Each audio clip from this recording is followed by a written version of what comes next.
عزیز طلباء و طالبات اور اردو کے معلمین و معلمات، آپ سب کی خدمت میں السلام علیکم۔ گلستان اردو چینل میں آپ سب کو خوش آمدید کہتے ہیں اور یہ امید کرتے ہیں کہ آپ سب بخیریت ہوں گے۔ آج کی اس ویڈیو میں ہم افسانے کی تدریس میں کن امور کو پیش نظر رکھنا چاہیے یا کن امور کو پیش نظر رکھنا ضروری ہے، اس سوال کے بارے میں اس سوال کا جواب دیں گے اور اس عنوان پہ ہم بات کریں گے۔ تو آئیں شروع کرتے ہیں۔ سب سے پہلے حیت اور خصوصیات۔ افسانہ اپنا مواد اپنے گرد و پیش بکھری ہوئی صداقتوں اور حقیقتوں سے حاصل کر لیتا ہے۔ اس میں زندگی کی جزیات پیش کی جاتی ہیں، زندگی کے معاشرتی اور تہذیبی پہلوؤں پر روشنی ڈالی جاتی ہیں، جمالیاتی اقدار کا احساس پیدا کیا جاتا ہے۔ اس طرح افسانے کے ذریعے زندگی کے مسائل کو پیش کر کے ان کا حل تلاش کرنے کی بھی کوشش کی جاتی ہے۔ مندرذیل نکات کی مدد سے افسانے کے بارے میں بچوں کو بتایا جائے گا، یعنی افسانے کی تدریس کرنے والا معلم اور معلمہ ان نکات کو جو ابھی بیان کیے جائیں گے، ان نکات کو افسانے کے بارے میں بچوں کو بتا دے گا۔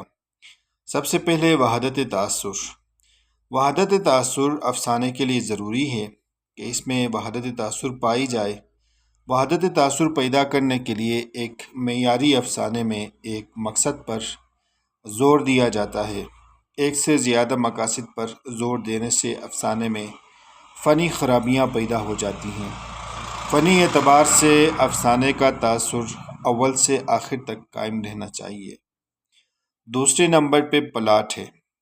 پلاٹ واقعات کا پلندہ ہوتا ہے، اس لیے پلاٹ کے بغیر افسانہ بے معنی ہو جاتا ہے۔ ایک اچھے افسانے میں ارتقاء اور منتہا کلائمیکس ہونا ضروری ہے۔ منتہا کے بغیر افسانہ محض بیانیہ مضمون بن جاتا ہے اور قاری پر اپنا اثر نہیں چھوڑتا۔ تیسرے نمبر پہ اختصار ہے۔ اختصار افسانے کی بنیادی خوبیوں میں سے ہے۔ اچھا افسانہ وہ ہے جو کم از کم نصف اور زیادہ سے زیادہ گھنٹے پر 1 گھنٹے میں پڑھا جا سکے۔ طویل افسانہ قاری کی طبیعت پر بوجھ بن جاتا ہے اور ذہن میں الجھن پیدا کر دیتا ہے، اس لیے افسانہ نگار کو غیر ضروری تفصیلات سے گریز کرنا چاہیے۔ چوتھے نمبر پہ رمز و ایما۔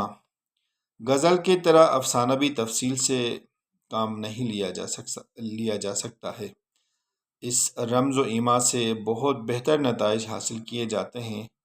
رمز و ایما کی زبان اور اسلوب کی عمدگی افسانے کو علامتی بنا کر گہرائی کا تاثر دیتی ہے۔ پانچویں نمبر پہ موضوع ہے۔ افسانے کا تعلق انسانی زندگی سے ہوتا ہے، لہٰذا حقیقی زندگی کے کردار و واقعات افسانے کا موضوع ہوتے ہیں۔ چنانچہ افسانہ نگار کو موضوع کے انتخاب میں احتیاط سے کام لینا چاہیے۔ کمزور موضوع افسانے کو بے معنی بنا دیتا ہے۔ چھٹے نمبر پہ وحدت کردار ہے۔ افسانے کے کردار یا کرداروں میں یکسانیت اور وحدت کا ہونا بھی ضروری ہے۔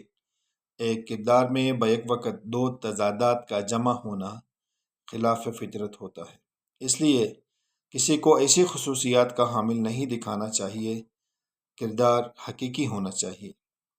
7ویں نمبر پہ مقصدیت ہے۔ افسانہ کسی مقصد کے تحت لکھا جانا چاہیے تاکہ پڑھنے والا زندگی کے کسی مسئلے کے حسن و قبح سے آگاہ کر سکے۔ 8ویں نمبر پہ وحدت زمان اور مکان ہے۔ افسانے میں واقعات اور وقت میں مطابقت ہونی چاہیے، ورنہ افسانہ تضاد کا شکار ہو جائے گا۔ 9ویں نمبر پہ ترتیب و نظم ہے۔ افسانے کے واقعات کا آپس میں فطری طور پر مربوط ہونا بہت ضروری ہے۔ اگر واقعات میں ترتیب و تنظیم نہ ہوگی تو افسانہ بے جوڑ واقعات کا مجموعہ بن کر رہ جائے گا اور اپنا تاثر کھو دے گا۔ 10ویں نمبر پہ دلچسپی کا عنصر ہے۔ ایک کامیاب افسانے میں دلچسپی کے عناصر کا ہونا بہت ضروری ہے۔ اگر افسانے کے موضوع اور پلاٹ کی دلچسپی کے ساتھ ساتھ اسلوب بیان بھی دلچسپ ہو تو کہانی میں اول سے آخر تک دلچسپی اور توجہ برقرار رہتی ہے۔ 11ویں نمبر پہ اسلوب بیان ہے۔ افسانہ نگار کا اسلوب بیان افسانے کی کامیابی میں نمایاں کردار ادا کرتا ہے۔ اچھا، مؤثر اور دلکش اسلوب بیان معمولی ڈرامے میں دلکشی پیدا کر دیتا ہے۔ 12واں اور آخری نمبر 12ویں نمبر پہ مرکزی خیال ہے۔ افسانے کا مرکزی خیال افسانے کی بنیاد کی حیثیت رکھتا ہے، جس پر تمام افسانے کا دار و مدار ہوتا ہے۔ عزیز طلباء و طالبات، آج کی اس ویڈیو میں ہم نے ایک افسانے کی تدریس میں معلم اور معلمہ کو کن امور کو پیش نظر رکھنا ضروری ہے یا کن امور کو پیش نظر رکھنا چاہیے، ان امور پہ آج ہم نے بات کی۔ امید کرتے ہیں آپ سب کو یہ ویڈیو ضرور مفید ثابت ہوگی۔ ویڈیو پسند آنے پہ کومنٹس پہ اپنی رائے کا اظہار ضرور کریں۔ اسی طرح کی ویڈیو سے استفادہ کرنے کے لیے ہمارے ساتھ رہیے۔ خاص طور پہ گلستان اردو چینل میں پہلے سے ہیں یا نئے ہیں لیکن ابھی تک سبسکرائب نہیں کیا ہے تو سبسکرائب کریں تاکہ ہر آنے والی ویڈیو سے آپ استفادہ کریں گے۔ ملتے ہیں ایک نئی ویڈیو کے ساتھ، تب تک کے لیے اللہ نگہبان۔